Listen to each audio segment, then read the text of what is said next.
Vajedu SI Harish suicide ఘటన లోపల సంచలన విషయాలు అయితే బయటకు వస్తున్నాయి. ప్రస్తుతం వాజేడు ఎస్ఐ సూసైడ్ చేసుకున్న టైం లోపల అతనితో పాటు ఫెరడోర్ రిసార్ట్లో ఉన్నటువంటి యువతి అనూష అనేటువంటి యువతికి సంబంధించి తను చేసినటువంటి దారుణాలన్నీ కూడా ఒక్కొక్కటిగా వెలుగు చూస్తున్నాయి. ప్రధానంగా తాను సూర్యాపేట జిల్లాకు చెందిన దూదియా తండాకు నివాసితురాలు. అక్కడ గతంలో 2017-18లో ఓ యువకునిపై ప్రేమ పేరుతో మోసం చేశారంటూ ఒకసారి కేసు నమోదు చేసింది. దాంతోపాటుగా తాను పెళ్లి చేసుకున్నాడు, విజయవాడ కనకదుర్గమ్మ టెంపుల్ అంటూ కూడా మరొకసారి కేసు నమోదు చేసింది. హయత్ నగర్ పిఎస్ లోపల తాను వేధింపులకు గురి చేస్తున్నాడు, తను చంపుతానంటూ బెదిరిస్తున్నాడు, ఫోన్లో మెసేజ్ చేసినట్టు కూడా మరొకసారి 3 సార్లు ఒకే వ్యక్తిపై శివ అనేటువంటి వ్యక్తిపై కేసు నమోదు చేసి వేధింపులకు గురి చేసి దాని దగ్గర 5 లక్షల పైగా డిమాండ్ చేసినట్టుగా తెలుస్తుంది. అయితే ప్రధానంగా ఆ కేసులకు సంబంధించి ఇంకా కోర్టు లోపల కేసు కంటిన్యూ అవుతుంది. ఇక 2018-19 సంవత్సరంలో తిరిగి సూర్యాపేటకు చెందినటువంటి మరొక కుటుంబం విజయ్ అనేటువంటి కుటుంబ సభ్యులపై అందరిపై కేసు నమోదు చేసి తనను లైంగికంగా వేధించారంటూ కేసు నమోదు చేయడంతో పాటుగా తనను చంపాలని చూస్తున్నారంటూ కూడా మరొకసారి చిలుకూరు పిఎస్ లోపల ఆమె కేసు నమోదు చేయించింది. ఆ కుటుంబ సభ్యులు దాదాపు 7 కుటుంబ సభ్యులను కూడా వేధింపులకు గురి చేసింది. అందులో చదువుకునేటువంటి మైనర్ పిల్లలతో సహా కుటుంబ సభ్యులందరి పేరు మీద తాను వేధించారంటూ కూడా వాళ్ళెవరో తెలియకుండా కూడా కేసులు నమోదు చేసి వాళ్ళను కూడా వేధింపులకు గురి చేసినట్లుగా కూడా తెలుస్తుంది. ప్రధానంగా ఈ 2 కేసులు అటు శివ అనే వ్యక్తి, విజయ్ అనే వ్యక్తి తన కుటుంబంపై కూడా పూర్తి కేసులు నమోదు చేసింది. ఇక విజయ్తో పాటు విజయ్ తన చెప్తే వినట్లేదు, లొంగట్లేనటువంటి ఉద్దేశంతో విజయ్ స్నేహితులు తనతో ఉండేటువంటి వాళ్ళందరి నెంబర్లు, వాళ్ళ ఫోన్ నెంబర్లు, వాళ్ళ సంబంధించిన డీటెయిల్స్ అన్నీ కూడా తెలుసుకొని వాళ్ళపై కూడా చిలుకూరు పిఎస్ లోపల కేసు నమోదు చేయడంతో పోలీసులు తనపై వేధింపుల కేసు పెట్టారు. సో వేధింపుల కేసే పెట్టారు, తనపై SC ST కేసు పెట్టాలంటూ కూడా ఆమె సిఐని అదేవిధంగా ఎస్పీని కూడా కలిసి SC ST కేసు నమోదు చేసే విధంగా ప్రయత్నాలు చేసింది.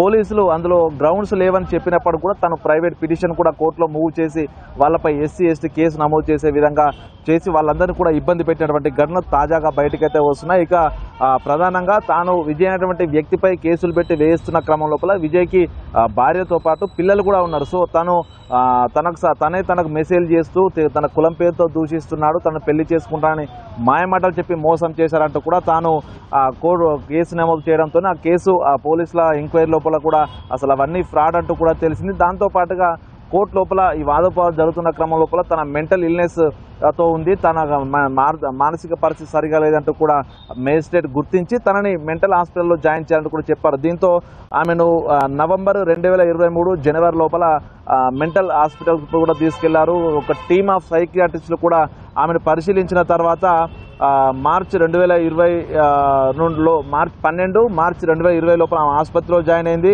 27 మే 2020 దాదాపు 2 నెలల పైగా ఆసుపత్రిలో ఉంది. అక్కడ తనను ఎవాల్యుయేట్ చేసిన సైంటిస్టులు అందరూ కూడా సైకియాట్రిస్టులు కూడా తాను క్లినికల్ ఫిజియాలజీ టెస్టులు చేసిన తర్వాత తనకి మిక్స్డ్ పర్సనాలిటీ డిజార్డర్ అనేటువంటి ఒక జబ్బు ఉంది. దాంతో ఆమె మెంటల్ ఇల్నెస్ ఎప్పుడు ఏ విధంగా ఉంటుందో తెలియదు, తాను విపరీతంగా ప్రవర్తిస్తూ ఉంటుంది అనేటువంటి ఒక అంశాన్ని కూడా వాళ్ళు టీమ్ ఆఫ్ డాక్టర్స్ కూడా ఎర్రగడ్డ సంబంధించిన ఆసుపత్రి వంటి వైద్యులు కూడా ఈ యొక్క రిపోర్టును కోర్టు కూడా సబ్మిట్ చేశారు. అంటే తాను చిన్నప్పటి నుంచి కూడా తాను చదువుకుంటున్నప్పటి వయసు నుంచి కూడా తనకు సంబంధించి కొంతమంది వ్యక్తులను టార్గెట్ చేయడము, వాళ్ళకు సంబంధించినటువంటి మొబైల్ నెంబర్లు, వాళ్ళ డీటెయిల్స్ అన్నీ కూడా వాళ్ళకి తెలియకుండా పక్క వారి దగ్గర తీసుకోవడం, వాళ్ళకి తిరిగి మెసేజ్లు పెట్టడం. మొదటగా మెసేజ్లతో తాను ట్రాప్ స్టార్ట్ చేస్తుంది, మెసేజ్లతో హాయ్ అని మెసేజ్ పెట్టడం మొదలైనటువంటి తన ట్రాప్ పూర్తిగా వాళ్ళతో ఫ్రెండ్షిప్ పెంచుకొని ఆ తర్వాత వాళ్ళకు మెసేజ్లు పెడుతుంది, తానే మెసేజ్లు పెట్టడం జరుగుతుంది, తానే వాళ్ళకి రిప్లై ఇస్తూ జరుగుతుంది.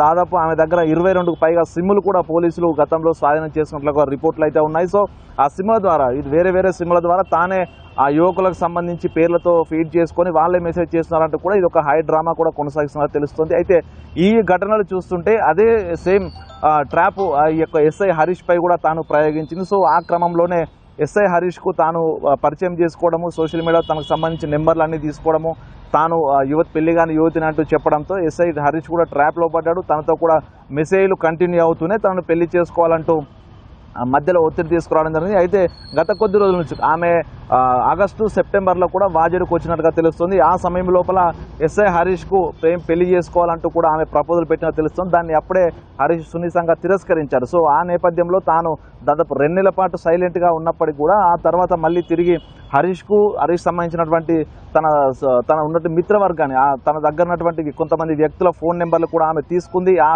ఫోన్ నెంబర్ల ద్వారానే హరీష్ ఏం చేస్తున్నాడు, తనకు సంబంధించిన కుటుంబ డీటెయిల్స్ అన్నీ కూడా గ్యాదర్ చేసింది. ఈ క్రమంలోనే హరీష్కు ఎంగేజ్మెంట్ ఫిక్స్ అయింది, పెళ్లి కూడా ఆపుతున్న విషయం తెలుసుకున్న తర్వాతే మళ్ళీ తన చివరి ఎపిసోడ్ మొదలుపెట్టింది. అందులో భాగంగానే తాను సూసైడ్ చేసుకున్నట్టు మెసేజ్ చేయడము, మీరు పెళ్లి చేసుకోకపోతే నేను మీ ఇంటి వద్దకే వచ్చి ఉరి వేసుకొని చనిపోతానని చెప్పడము, మీ పెళ్లి చేసుకోనని చెప్తే మాత్రం పురుగుల మందు తీసుకొని మీ ఇంటి ముందే చనిపోతానంటూ కూడా ఒక రకమైన బ్లాక్మెయిల్కు తెరతీసినట్టుగా తెలుస్తుంది. ఈ క్రమంలోనే హరీష్ కూడా తనతో మాట్లాడి కాంప్రమైజ్ చేసుకోవడానికైతే ఎన్నోసార్లు ప్రయత్నాలు చేశారు, అయినా కూడా ఆమె వినట్లేదనే విషయం తెలుస్తుంది. సో మొత్తంగా ఇది ఫైనల్గా డిసిషన్ ఏదో ఒకటి తీసుకోవాలంటూ రమ్మడంతోనే తాను రావడం జరిగింది. ఈ క్రమంలోనే ఇద్దరి మధ్య కూడా ఈ కాంప్రమైజ్ సంబంధించి విషయాలు మాట్లాడుకున్నారు. ఈ క్రమంలోనే సూసైడ్ చేసుకుంటారంటూ కూడా ఈ యొక్క యువతే తనను బలవంతం చేసినట్లు తెలుస్తుంది. అయితే ఆ సూసైడ్ చేసుకున్నట్టు బెదిరింపులు చేసే క్రమంలోనే గన్ ట్రిగ్గర్ అయింది మాత్రం ఆ క్షణంలోనే తెలుసు. కానీ ఆ గన్ ట్రిగ్గర్ చేసింది ఎవరు, ఎస్ఐ చేసుకున్నాడా లేకపోతే యువతి చేసిందనేది ఇప్పుడు పెద్ద సస్పెన్స్తో దీనిపై అయితే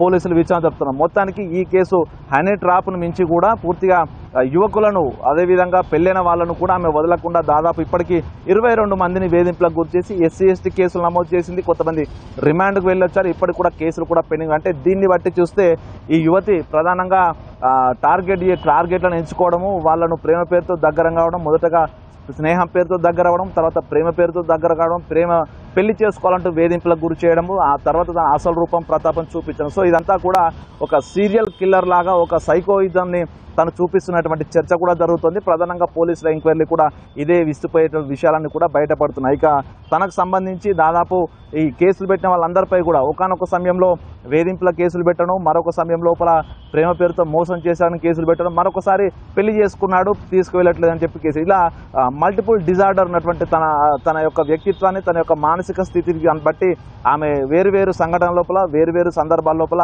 వేరువేరు కేసులు, ఒకే వ్యక్తిపై కూడా కేసులు పెట్టడం, తాను పూర్తిగా మానసిక స్థితి సరిగా లేనటువంటి అంశాలు కూడా తెలుస్తున్నాయి. సో ఎర్రగడ్డ సంబంధించినటువంటి బృందం, సైకియాట్రిక్ వైద్యుల బృందం కూడా ఇదే విషయాన్ని తేల్చింది. అయినప్పటికీ కూడా తాను కొంతమందిని టార్గెట్లను ఎంచుకుంటుంది. అప్పటి నుంచి కూడా వాళ్ళపై టార్గెట్గా వాళ్ళను దగ్గరవుతూ ఆ తర్వాత వేధింపులకు గురి చేస్తున్నటువంటి విషయాలు అయితే బయటకు. ఇక ప్రధానంగా ఇవన్నీ అంశాలు పక్కన పెడితే హరీష్, ఒక ఎస్ఐ స్థాయిలో ఉన్నటువంటి హరీష్ను ఏ విధంగా ట్రాప్ చేయగలిగింది, తన ట్రాప్లో ఏ విధంగా పడ్డాడు, ఆ తర్వాత సూసైడ్ చేసుకోవడానికి గల కారణాలు, సూసైడ్ చేసుకోవడం ముందు అసలు ఏం జరిగిందనేది ఇప్పుడు పోలీసులు తేల్చాల్సి ఉంది. అయితే ఆ క్రమంలో ఎస్ఐ హరీషే తన వెపన్ను తను తీసుకొని ట్రిగర్ కాల్చుకోవడం జరిగిందా, లేకపోతే యువతి ఫైర్ చేసిందా, లేకపోతే ఫైర్ చేసుకుంటావా లేదా అంటూ ఒత్తిడి చేసిందా అనేది కూడా ఈ అంశమే ప్రధానంగా పోలీసులు తేల్చాల్సింది. సో ప్రధానంగా ఎస్ఐ సూసైడ్ ఘటన తర్వాతే ఈ యొక్క యువతికి సంబంధించి కీలక అంశాలు బయటకు వస్తున్నాయి. సో సూర్యాపేట పరిధి, అదేవిధంగా హయత్ నగర్, ఎల్బీ నగర్ పరిధి లోపల తాను కొంతమందిపై కేసులు పెట్టి ఆమె తీవ్రంగా వేధింపులకు గురి చేసినప్పటికీ కూడా తనకు సంబంధించి బ్యాక్గ్రౌండ్ను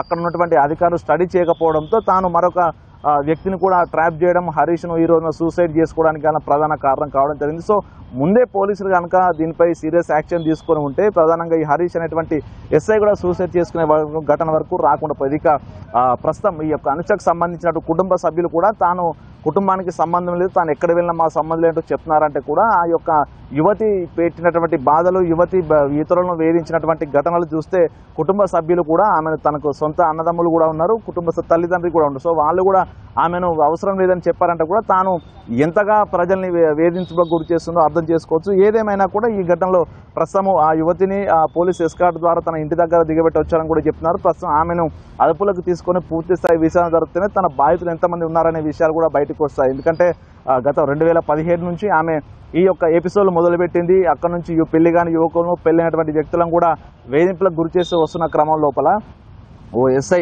ఉద్యోగం చేస్తున్నటువంటి ఎస్ఐ తను పెళ్లి కావాల్సినటువంటి వ్యక్తి కూడా సూసైడ్ చేసుకున్నాడంటే ఇట్లాంటి మహిళలు, ఇట్లాంటి యువతుల తీరు పట్ల కూడా పోలీసులు విచారణ పూర్తి స్థాయి క్షుణ్ణంగా విచారణ చేసి అట్లాంటి వాటిని మొదట్లో అరికట్టాల్సి ఉంది. సో మొత్తంగా ఈ ఘటన లోపల కూడా ఎస్ఐ సూసైడ్ ఘటన కూడా మరికొద్ది రోజుల్లోనే పోలీసులు కూడా ఛార్జ్షీట్లో దాని అసలు ఏం జరిగిందనే విషయాలను కూడా వెల్లడించే అవకాశం అయితే కనిపిస్తోంది. ఇక తన బాధితులు, ఈ యొక్క అనుష యొక్క బాధితులు ఇప్పుడిప్పుడు ఒక్కొక్కరుగా బయటకు వస్తున్నారు. ఎందుకంటే తనపై ఏం మాట్లాడినా కూడా తానే కొత్త సిమ్ములు తీసుకోవడము, వాళ్ళ పేర్లతో నెంబర్లు సేవ్ చేసుకోవడము, తిరిగి తనను తానే థ్రెటనింగ్ మెసేజ్ పెట్టుకోవడము, తిరిగి వాళ్ళపై పోలీస్ స్టేషన్ లోపల కేసులు నమోదు చేయడము. సో ఈ విధంగా తను ఒక సైకిక్గా బిహేవియర్ చేస్తున్నటువంటి వర్షన్ కూడా తన బాధితులు అయితే చెప్తున్నారు. సో ఇంకో ఘటన, ఇంకో హరీష్ బలి కావద్దంటే మాత్రం ఈ యొక్క యువతిపై కఠిన చర్యలు తీసుకోవాలి, లేకుంటే ఆమెను మెంటల్ ఇల్నెస్ కింద కంప్లీట్గా ఆమె జీవితాంతం కూడా ఆసుపత్రిలో ఉండే విధంగా చేస్తేనే తప్ప ఇట్లాంటి ఘటనలు జరగకుండా ఉంటాయనేటువంటి వర్షను కూడా తన బాధితుల నుంచి వినిపిస్తుంది. సో ఇందులో ప్రధానంగా సూర్యాపేట చెందినటువంటి ఒక కుటుంబం అయితే